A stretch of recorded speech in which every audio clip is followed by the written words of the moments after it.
Hello, this is Waynisha Smith, and I'm here to do an episode review of Star Wars Season 3, Episode 17. Now, this episode was more than wasn't, it wasn't a story arc, but actually it is part of story arc. I mean, it's the main story arc of basically progressing the rebels to get them to where we know today as a fighting, full-fledged force. So anyway, the senator has spoken out publicly against the emperor, and that's a huge no-no. You can have probably mean looks or disdain or quiet disdain, but you are to never speak out at emperor. The emperor is so powerful. If you say even one negative thing about him, he will have you killed on the spot. So she's publicly spoken, and she's just come to the realization, you know what? We're not getting anywhere with the emperor. Things are not going to get better. We're never going to be free of this tyranny by sitting in the Senate and arguing all day with each other, or just sitting in the Senate or trying to do anything in the Senate. We're just not going to. And they have come to the realization the only way to get rid of this oppressive boot that is on our neck is to come out full-fledged and fight together, full-fledged, and just fight and kill and do whatever it takes. And as a story perspective-wise, it shows that at some point you can't talk anymore. At some point, talking will get you nowhere. And that kind of resonates in our own society. At some point, talking gets you nowhere. At some point, you just gotta fight. I mean, it's not what everybody wants to do, but nothing else is working. And that resonates in our society. I'm like back in World War II. I'm sure when Hitler first came around, rising to power, people tried to talk or try to work with the Germany army. I'm pretty sure people tried the same thing in Star Wars, where people are in the Senate or trying to like talk and things out, try to get this guy removed without any problems, without even killing him. But that didn't work. And at some point, talking no longer works, and you have to go to war. And now the Senate is getting there, and I think she's I think she's breaking the dam, and now she's going. So basically, if you talk out against the emperor or whoever, you're dead. And people are like surprised she's still alive. But not for long. She had to go into hiding. She had to run away. And as she's running away, she gets into the rebel, and the rebels are trying to get her to this meeting. But they were detected, and they didn't mean to get detected, but they weren't aware of what exactly the mission was about.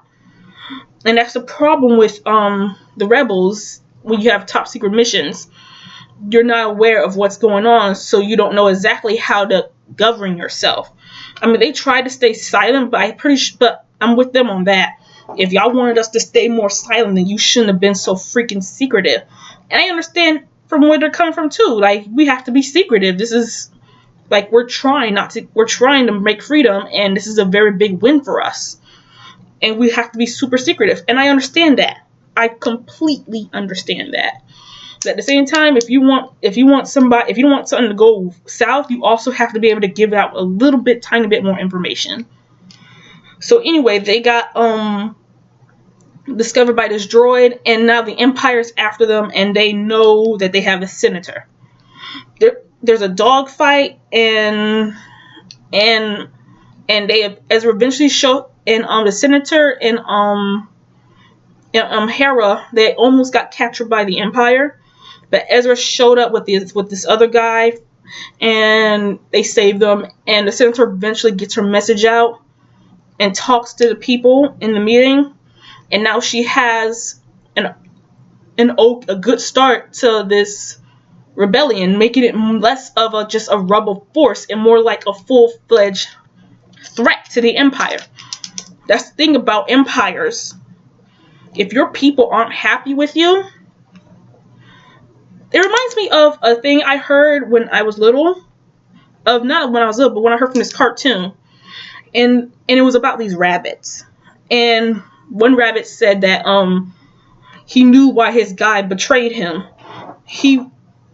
And it was because what he did to his people. and stuff like that. Like, the guy who betrayed him liked him, but he didn't like how he was doing to his people.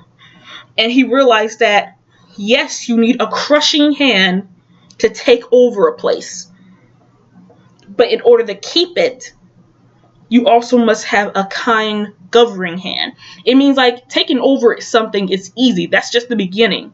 Holding on to it, making sure nobody overthrow you or take you over, that's the hard part. You need a soft hand. That was the thing about Julius Caesar. A lot of his people around him didn't understand why he was being so kind to the people he took over. But he understood the principle that taking over is easy. But if I don't want these people to turn against me or raise an army against me, I need to show that my rule isn't bad at all. It's actually beneficial to them. And he understood that principle. But unfortunately, in Star Wars, the Emperor doesn't understand that principle at all. He only caters to the rich ones and those who agree with him, and he only caters to his factional group. You need to cater to everybody's group, so nobody can go. So you have less people going against you. And yes, there will always be this tiny little big group that goes against you. But if you cater to everybody to the best of your abilities, they will always be just a tiny threat. I mean, they can still grow, but it'll be super hard because everybody is not against you. Because not everybody, the majority, likes you. And that's kind of the Emperor's problem. And I feel like that's one of his downfalls and one of his weaknesses.